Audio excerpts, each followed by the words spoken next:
గజం భూమి కేవలం 5,500 రూపాయలతో 135 గజాల భూమి కేవలం 7 లక్షలు మాత్రమే. నమస్తే, వెల్కమ్ టు సుమన్ టీవీ. దోమలని చంపడం కోసం ఉపయోగించే కాయిల్స్ ఎంత డేంజరో మీకు తెలుసా? మన ప్రాణాలు తీసేంతగా. ఎస్, మీరు విన్నది నిజమే. దోమలు చనిపోవడం ఏమో కానీ ఆ కాయిల్ వాసనతో అవి మన ప్రాణాలకు ముప్పుగా వాటిల్లుతున్నాయి. తాజాగా ఒక రీసెర్చ్ చేసిన అధ్యయనంలో ఈ చేదు నిజాలు బయటపడ్డాయి.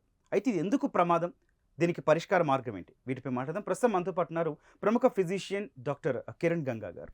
సార్ నమస్తే అండి. నమస్కారం సార్, ఏంటి సార్ ఈ షాకింగ్ అధ్యయనం? అసలు వార్త చూడగానే ఒక్కసారిగా అందరూ షాక్ గురయ్యారు. ఎందుకంటే మస్కిటో కాయిల్స్ వాడని ఇల్లు లేదు సార్, అందరికీ తెలుసు కూడా అది. సో ఈ అధ్యయనం ఏంటి సార్, అసలు ఏం చెప్పింది? ఇది బేసిక్గా ఇది ఫస్ట్ టైం కాదు ఓకే. ఇలాంటి వార్తలు రావటం. గతంలో చాలా సందర్భాలలో ఇలాంటి నిజాలు వచ్చినాయి. బట్ కొద్ది రోజులు అప్రమత్తంగా దాన్ని వాడకం తగ్గిస్తారు, మళ్ళీ వాడకం యాజ్ ఇట్ ఈజ్గా కంటిన్యూ అవుతుంది. దాదాపు మనకు ఒక 35 years బ్యాక్ ఫస్ట్ టైం మనకు ఈ కాయిల్ అనేది అందుబాటులోకి వచ్చింది. నాకు తెలిసి ఒక 82, 83, 84లో ఈ వినియోగం అనేది ఎక్కువ వచ్చింది. ఈ టాటాయిస్ కాయిల్స్ అని, లేకుండా ఉంటే మస్కిటో రెపెలెంట్ కాయిల్స్ అని చెప్పి వచ్చాయి. అంతకుముందు చూస్తే సంబ్రానియో, పొగో, లేకంటే ఎక్కువగా దోమతారి మన నెట్స్ వాడేవాళ్ళు. మీరు ఏ ఇంటికైనా చూడండి, ఆ మంచానికి ఒక నెట్ ఒకటి వేసుకునేవాళ్ళు. సో కంఫర్టబుల్గానే ఉండేది. బట్ ఈ కాయిల్స్ వచ్చిన కొత్తల్లో ఏంటంటే ఇది ఒకటి పెట్టేసే దోమలన్నీ పోతున్నాయి కదా అనే దానికి మనం అలవాటయ్యాం. ఓకే. సో తర్వాత అది కొంచెం ఇటీవల మనకు కొంచెం డెంగ్యూ ఫీవర్ రావటం, జనాల్లో కొంచెం దానివల్ల ఇబ్బందులు కలగటం చూసిన తర్వాత, సో ఇదివరకు ఏంటంటే దోమ అంటే మనం ఓన్లీ మలేరియాకు భయపడేవారు. బట్ తర్వాత ఇప్పుడు ఈ డెంగ్యూ ఫీవర్స్, వైరల్ ఫీవర్స్ లాంటివి వచ్చిన తర్వాత డెఫినెట్గా ఇది, అలాగే ఈ ప్రకటనలు కూడా చూసినట్లయితే జనాల్ని దాదాపు భయభ్రాంతులకు గురి చేసేటట్టుగా వీటి ప్రకటనలు ఉంటాయన్నమాట. సో ఇంకా వాటి చూసి జనాభా కూడా సరే ఒకటి పెట్టుకుని వెలిగించుకుంటే పని అయిపోతుంది కదా, మళ్ళీ ఎవరు ఆసుపత్రి పాలవుతారు, ఆ రోగాలు వచ్చి అనుకుంటారు. అంటే ఈ ప్రమాదం ఎట్లా స్టార్ట్ అవుతుంది సార్? అసలు కాయిల్ తీసుకున్నట్లయితే అందులో ఉన్న అన్ని కోణాలు కూడా ప్రమాదమే. ఓకే. ఇప్పుడు దాంట్లో వాడేది పైరెథ్రిన్ కానీ అల్లెథ్రిన్ అని కానీ వాడే కెమికల్ మనకు హానికరమే. అవి ల్యాబ్లో టెస్ట్ చేసేటప్పుడు ఏదో ఇంత మోతాదు, ఇంత తాత్కాలికంగా వాడి చూస్తారు. అక్కడ మనకి ఎటువంటి పెద్దగా అడ్వర్స్ ఈవెంట్స్ కనపడకపోవచ్చు, మార్కెట్లోకి రిలీజ్ అవుతాయి. బట్ తరచూ తరతరాలుగా వాడితే ఏమవుతుంది అనేది కదా ప్రాక్టికాలిటీలో రియాలిటీ. కరెక్ట్ సార్, మంచి పాయింట్. చిన్నపిల్లోడు ఇవాళ రేపు చూస్తే పుట్టినప్పటి నుంచి దాంట్లోనే పెరుగుతున్నాడుగా. అవును. సో నేను ఏది వ్యతిరేకం కాదు, బట్ ఎట్లాంటి ఇతర జాగ్రత్తలు తీసుకోవచ్చు, లేదా దీని వినియోగాన్ని ఎలాగ కనీస స్థాయికి తగ్గించుకోవచ్చు, సో అనేది జనాలు అప్రమత్తంగా ఉండాలి కదా. ఇది ఒక్కటే కాదు కదా పరిష్కారం. తప్పనిసరి పరిస్థితుల్లో కొన్ని సందర్భాలలో ఇది తప్పదు, ఏది కాయిల్ అనేది. బట్ ఇట్ ఈజ్, అది ఎవ్రీ టైం అదే పరిష్కారం అనేది కాదు కదా.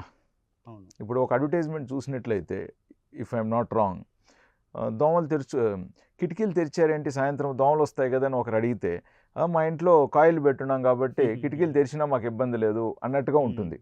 సో అంటే అదొక ఇది ఉంది కదా అనే ఒక విచ్చలవిడితనానికి గురి చేస్తుంది జనాభాలకి, లేని ఫాల్స్ థింగ్స్ని పైకి తీసుకొస్తుంది. అదేవిధంగా మీరు చూసినట్లయితే ఈ ఫ్రాగ్రెన్స్ అంటే సువాసన కల్పించే పెర్ఫ్యూమ్స్ లాంటివి, అల్టిమేట్లీ అవి కెమికల్సే. ఆటోమేటిక్గా రిలీజింగ్ ఉంది కాబట్టి వాసన ఉన్నా కూడా ఇది వేసుకుంటే సరిపోతుంది అన్నట్టుగా ఉంటుంది. ఒక రకంగా అవి కూడా హానికరమే. ఇప్పుడు మీరు ఊపిరితిత్తులు డాక్టర్ని అడిగినారంటే అన్నిటి పెద్ద ఇంత లిస్ట్ ఉంటుంది వాళ్ళ దగ్గర, ఏది వాడినా కూడా హానికరమే ఊపిరితిత్తులకి. మన లంగ్స్ సిస్టమ్ అనేది ప్యూర్ ఎయిర్ని, దాంట్లో ఉన్న ఆక్సిజన్, కార్బన్ డైఆక్సైడ్ ఎక్స్చేంజ్ చేయడం కోసం తయారు చేసినవి. ఏదో కొన్ని డస్ట్ పార్టికల్స్ ఏదైనా లైట్గా ఉంటే అవి కొంచెం వాటితో మేనేజ్ చేసుకోగలుగుతాయి, ఏది ఆస్తమా లేని వాళ్ళల్లో. బట్ ఈ కెమికల్స్ వల్ల ఏమవుతుందంటే కన్సిస్టెంట్గా కంటిన్యూస్గా మనం తీసుకుంటున్నప్పుడు డెఫినెట్గా ప్రమాదానికి గురవుతున్నాయి అన్నమాట. అంతేకాకుండా ఆనాడు ఓవరాల్ పొల్యూషన్ తక్కువ. ఆ పొల్యూటెంట్స్లో ఉంటే ఇది ఒక్కటే ఉండేది. అవును. ఒక 35-40 years బ్యాక్ ఎప్పుడైతే ఈ కాయిల్స్ అనేటివి కొత్తగా వినియోగంలోకి వచ్చాయో, ఆ రోజు నగరంలో వాహనాలు ఎన్ని అసలు, బట్ ఈరోజు మనుషుల కంటే ఎక్కువగా వాహనాలు కనపడుతున్నాయిగా మనకి. సో ఓవరాల్ పొల్యూటెంట్స్ పెరిగినాయి కాబట్టి ఇది కూడా మేజర్ కన్సర్న్ అయిపోయింది ఇప్పుడు. సో కాబట్టి మీరు ఇప్పుడు ఈ లంగ్ కన్సర్న్స్ డిసీజెస్లో చూసినట్లయితే ముఖ్యంగా పిల్లలకు ఆస్తమా ఉన్నట్లయినా లేదా ఇతర సిఓపిడి ఉన్న వాళ్ళకైనా కూడా ఇది చాలా ప్రమాదకరం అన్నమాట. ఆల్రెడీ సమస్యలు ఉన్న వాళ్ళకి ప్రమాదకరం, ఎటువంటి సమస్య లేని వారికి ప్రమాదం వచ్చే ఛాన్సెస్ ఉంటాయి అంటే అన్నమాట. ప్రమాదాన్ని వెల్కమ్ చేస్తున్నట్టే లెక్క మీరు కాయిల్ వెలిగించామంటే.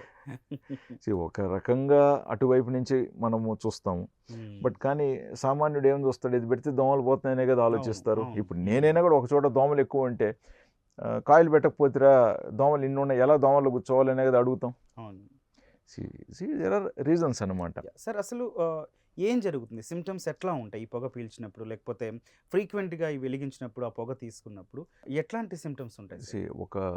ఒక నార్మల్ మనిషికి బహుశా ఎటువంటి సిమ్టమ్స్ లేకపోవచ్చు. ఓకే. దాదాపు 190 మందికి ఆ సందర్భంలో ఏమీ ఉండదు. మేబీ కొన్నిసార్లు ఆ వాసన నచ్చకపోవచ్చు, లేదా పొగ కొంచెం ఇతనికి పడకపోవచ్చు, అంతేగాని ఇన్కన్వీనియన్స్ రావచ్చు కానీ.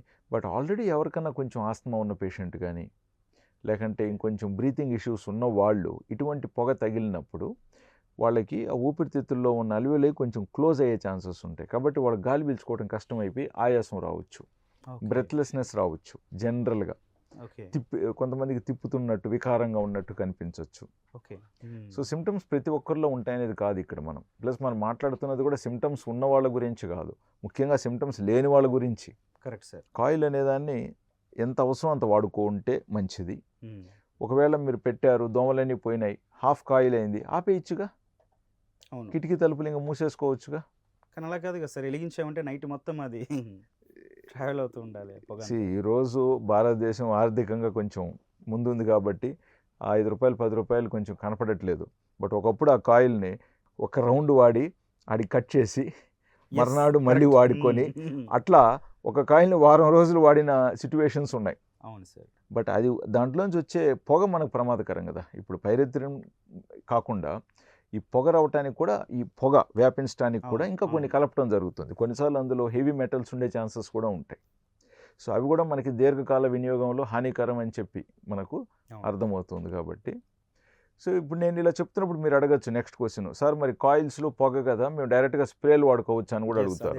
బట్ స్ప్రేలో కెమికల్ అయితే సేమేగా. సో దానివల్ల వచ్చే ఇంకా వేరే ఇతర ప్రమాదాలు అన్నమాట. మేబీ దీంట్లో కొన్ని ఉంటాయి, ఎందుకంటే పొగ కూడా ఉంది కాబట్టి. బట్ అందులో పొగ లేనప్పటికీ మెయిన్ ఇంగ్రీడియంట్ సేమ్ ఉంటుంది. దానివల్ల కూడా దీర్ఘకాలంలో కొన్ని ఇష్యూస్ ఉంటాయి కొంతమందిలో. సో కాబట్టి ఎంత లిమిటెడ్గా వాడుకోవచ్చు, ఎక్కడ అవసరం. అసలు దోమలు లేనప్పుడు కూడా ఇది రొటీన్గా యూజ్ చేసేవాళ్ళు ఎంతమంది లేరు చెప్పండి. అవును సార్, పాయింటే. అండ్ ఇది వరకు మీరు ఒక 20 years బ్యాక్ చూస్తే, ఈవెన్ ఇంక్లూడింగ్ లేదా ఒకవేళ నైట్ అంతా పెట్టినా మార్నింగ్ 3 o'clock 4 o'clock లేచినప్పుడు ఆపేయటం, లేదా లేచిన వెంటనే మార్నింగ్ 6కి ఆపేయటం జరిగేది. బట్ ఇటీవల మీరు చూస్తే అసలు 24 hours అది రన్నింగ్లో ఉంటున్న ఇల్లులు ఎంతమంది లేవు. పెట్టారంటే అది అట్లే ఉంటుంది, ఇంకా దాంట్లో లిక్విడ్ అయిపోయే వరకు దానిలోనే ఉండొచ్చు. మితంగా దాన్ని ఎలా యూజ్ చేసుకోవాలనే పాయింట్స్ మీద మనం దృష్టి పెట్టాలి. అంతేకాకుండా మస్కిటోస్ ఎక్కడైతే వ్యాపించే ప్రమాదాలు ఉంటాయో, ఎక్కడ నిల్వ నీళ్లు ఉంటాయో వాటిని ఎలా తీసేయాలా అనేది కూడా మనం ఆలోచించాలి. సో రూట్ కాజ్ నుంచి ఆలోచించుకుంటూ తప్పనిసరి పరిస్థితి అయితే అక్కడ కూడా ఎంత లిమిటెడ్గా వాడుకోవాలనే దాన్ని వాడుకుంటూ జాగ్రత్తలు తీసుకుంటే కాస్త మనం you can prevent certain things అనేది మన అభిప్రాయం. సార్ పెద్దవాళ్ళ వరకు ఓకే సార్, మరి ఇంకా పసిపిల్లలు చిన్నపిల్లలు ఉంటారు, మేజర్గా వాళ్ళ కోసమే వెలిగిస్తామని చెప్పే పేరెంట్స్ కూడా ఉన్నారు. అగ్రీ 100%. వాళ్ళకి ఇంకా డేంజర్ కదా సార్. డేంజరే. సో ఒకటి, పిల్లలకి ముఖ్యంగా నెట్ వాడుకోవటం చాలా బెస్ట్ ఆప్షన్. ఓకే. అంతేకాకుండా ఇప్పుడు మనకి ఈ బ్యాట్స్ ఉన్నాయి కదా, ఎలక్ట్రిక్వి. అవును సార్, మస్కిటో ఛార్జింగ్ చేసేటివి, అవి కూడా వాడుకోవటం చాలా మంచిది. సార్ టోటల్గా ఓవరాల్గా హోమ్ స్వీట్ హోమ్ కావాలంటే ఇట్లాంటి కాయిల్స్కి దూరంగా ఉండాలి, దోమలకు దూరంగా ఉండాలంటే ఒక డాక్టర్గా మీరు ఏం సజెస్ట్ చేస్తారు సార్? చుట్టుపక్కల పరిసరాలు వీలైనంత వరకు శుభ్రంగా ఉంచుకోవటం, తప్పనిసరి పరిస్థితుల్లో కాయిల్ తప్పనిసరి పరిస్థితుల్లో వాడాలనుకుంటున్నప్పుడు దాన్ని ఎంత లిమిట్గా ఎలా వాడుకోవచ్చు, దోమలు పోయిన తర్వాత తలుపులు కిటికీలు మూసేసుకొని దాన్ని ఏమైనా ఆఫ్ చేయొచ్చా, ఇట్లాంటి కొన్ని చూసుకోండి. ఆల్వేస్ దోమతార అనేది చాలా మంచి ఆప్షన్ వీలైన చోటల్లో. సో చేసుకోండి. బట్ దోమల నుంచి కూడా మనం దూరంగా ఉండటం కూడా చాలా ఇంపార్టెంట్. కాబట్టి తప్పనిసరి పరిస్థితులు ఇది వాడుతున్నప్పటికీ కూడా దాన్ని ఇంకాస్త మితంగా ఎలా వాడుకోవాలనే దాని పట్ల మనము దృష్టి ధ్యాస పెట్టి. థ్యాంక్ యూ సార్, చాలా బాగా చెప్పారు. మొత్తంగా మనం వాడే ఒక్క మస్కిటో కాయిల్ 100 సిగరెట్ల ఎంతైతే హాని చేస్తుందో అంత హాని చేస్తుందంటూ కూడా రీసెర్చ్ చెప్తున్నట్లయితే డాక్టర్ గారు కూడా చెప్తూ ఉన్నారు. కానీ ఖచ్చితమైన పరిస్థితుల్లో కనుక వాడాల్సి వస్తే దాని వాడకం స్థాయి తగ్గించండి. మొత్తం రింగ్ అంతా కాలేంత వరకు కాకుండా అట్లాగే పిల్లలకు కానీ, ఇంట్లో కానీ కొంచెం దూరంగా పొగ ఎక్కువగా రిసీవ్ చెయ్యని ప్రదేశంలో అయితే పెట్టమంటున్నారు. అదేవిధంగా రూట్ కాజ్ నుంచి ఆలోచించమని కూడా డాక్టర్ గారు చాలా అద్భుతమైన సజెషన్ ఇచ్చారు. ఎక్కడైతే దోమలు వ్యాప్తి చెందే ప్రదేశం ఉన్నాయో అక్కడ కూడా ప్రికాషన్స్ పాటిస్తే ఇట్లాంటి వాటికి చాలా దూరంగా ఉండొచ్చని కూడా ఆయన సజెస్ట్ చేస్తున్నారు. Thank you.